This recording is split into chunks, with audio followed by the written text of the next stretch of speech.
Salli wa sallim ya salam ala nabi khairil anam wal ali wa sahbihi. Bismillahirrahmanirrahim. Anta hurrun mimma anta anhu ajisun wa abdun lima anta lahu tami'un. Yang artinya engkau adalah merdeka, engkau bebas daripada sesuatu yang adalah engkau dari sesuatu itu tidak berhajat, tidak bergantung. Dan engkau adalah budak, engkau adalah budak bagi sesuatu yang adalah engkau bagi sesuatu itu mengingini atau tamak.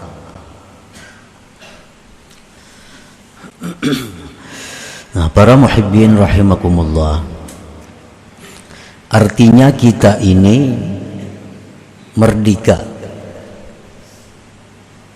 Arti merdeka itu tidak terkekang, bebas daripada sesuatu yang kita tidak memerlukan kepada sesuatu itu. Nah, kita kada perlu lawan sesuatu itu, maka kita bebas daripadanya.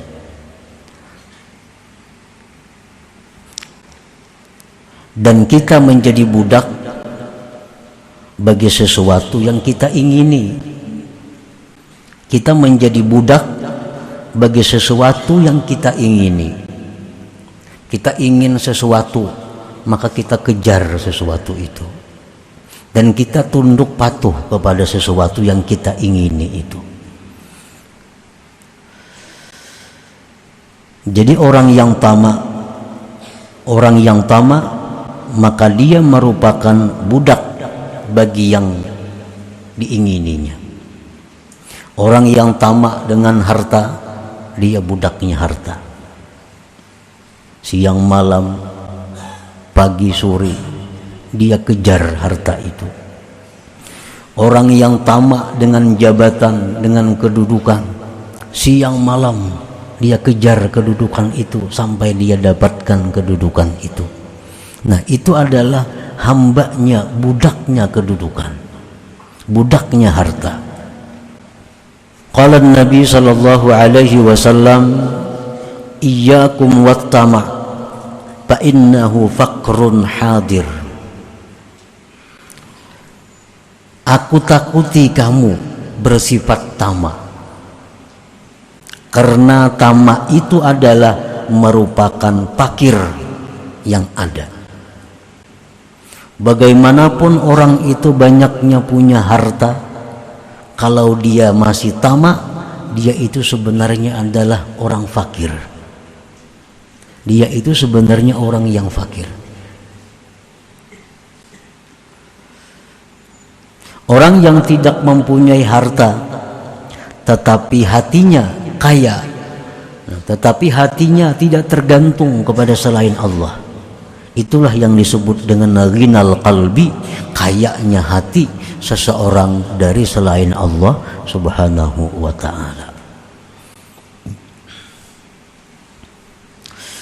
Wa qala an-nabi sallallahu alaihi wasallam, man kanat niyyatuhul akhirah jama'allahu syamlah wa ja'ala ghinahu fi qalbihi wa atathu dunya wa hiya ragimah. Wa man kanat niyyatuhu fid dunya farraqallahu alaihi amrah wa ja'ala faqrahu baina 'ainaihi wa lam ya'tihi minad dunya illa ma kutiba lahu. Rasulullah sallallahu alaihi wasallam bersabda, barang siapa mengingini akhirat,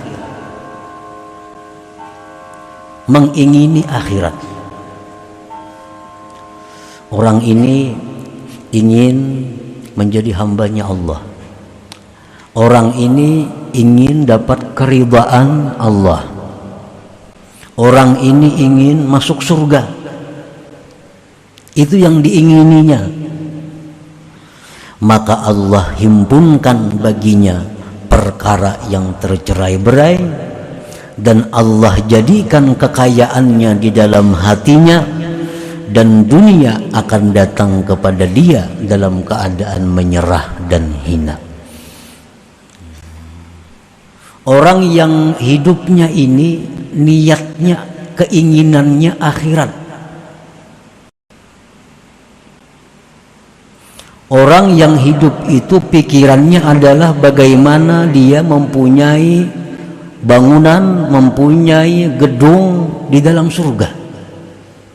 Ini pikirannya.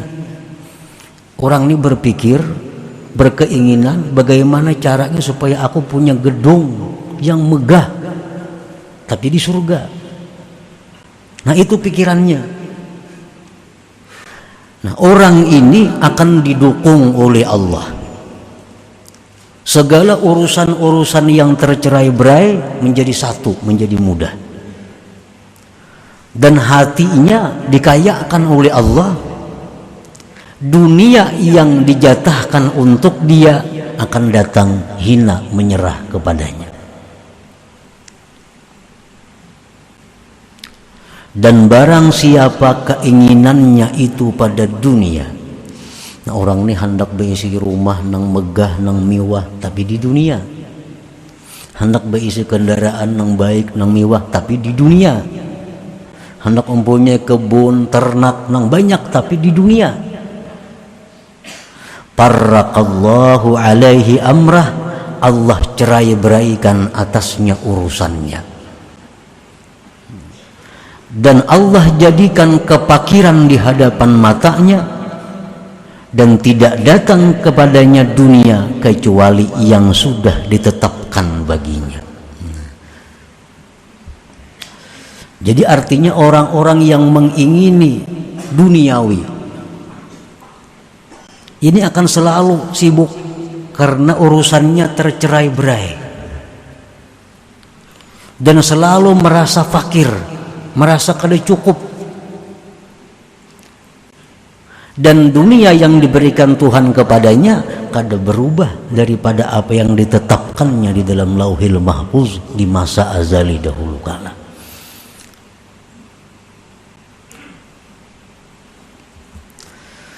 Nah, para muhibbin rahimakumullah, jadi keinginan kita itu hendaknya jangan keinginan yang surut. Jangan punya keinginan rendah. Kalau kita hendak kepingin punya gedung tapi di dunia, itu keinginan rendah.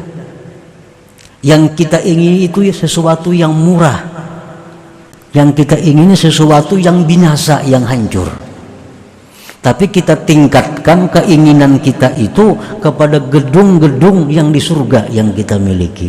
Mobil-mobil mewah di surga tapinya. Apabila kita demikian pikiran kita, demikian keinginan kita, dunia itu akan datang sendirinya kepada kita tanpa susah payah mencarinya. Nah, para muhibbin rahimakumullah, qala Nabi sallallahu alaihi wasallam, man asbaha wad dunya akbaru hammi yulzimullah ta'ala qalbahu thalatha khisal. Hammun la yanqati'u abada, wa syughlun la yatafarraju minhu abada, wa faqrun la yablughu muntahahu abada. Rasulullah sallallahu alaihi wasallam bersabda, barang siapa berpagi-pagi dunia yang menyita pikirannya. Artinya orang ini bangun guring, nah imbas sampai yang subuh, itu sudah memikirkan tentang urusan-urusan duniawi, urusan-urusan yang kada dibawa mati artinya. Maka orang seperti ini Allah lazimkan di hatinya 3 perkara. 1, hammun la yanqati'u abada, kerisauan yang tidak putus selamanya. Yang kedua, kesibukan yang tidak pernah lapang dia daripadanya. Yang ketiga, kepakiran yang tidak ada ujung baginya selamanya. Nah, para muhibbin rahimakumullah. Jadi pagi hari nabai sukanan, bangun guring, imba sembahyang subuh, itu waktu-waktu yang kita disuruh Allah untuk zikrullah. Waktu itu waktu yang disuruh Allah kita memikirkan akhirat. Ini waktu pagi, awal siang, awal hidup kita. Pagi-pagi itu Allah menyuruh kita agar berpikir akhirat, jangan berpikir dunia. Oleh karena itu Allah Subhanahu wa ta'ala memberikan ganjaran yang sangat besar kepada orang-orang yang di pagi itu berzikir kepada Allah. Man shallal fajra fi jama'atin thumma qa'ada yadhkurullaha ta'ala hatta tatlu'a asy-syams thumma shalla rak'atain kanat lahu ka'ajri hajjatin wa umratin tammatin. Biar Nabi. Barang siapa sembahyang subuh berjamaah, kemudian duduk berzikir, membaca Quran kah, salawat kah, tasbih kah, menuntut ilmu kah, sampai terbit matahari. Kada sampai sejam itu, kada sampai sejam, lagi sembahyang subuhnya tengah 6 maginnya, kada sampai sejam, sampai terbit matahari. Sembahyang isyraq 2 rakaat atau duha 2 rakaat, maka baginya mendapat pahala haji umrah sempurna ujar Nabi. Nah, ini adalah satu dorongan kepada umat bahwa hendaknya di pagi-pagi itu jangan memikirkan urusan duniawi. Isilah waktu pagi itu dengan akhirat.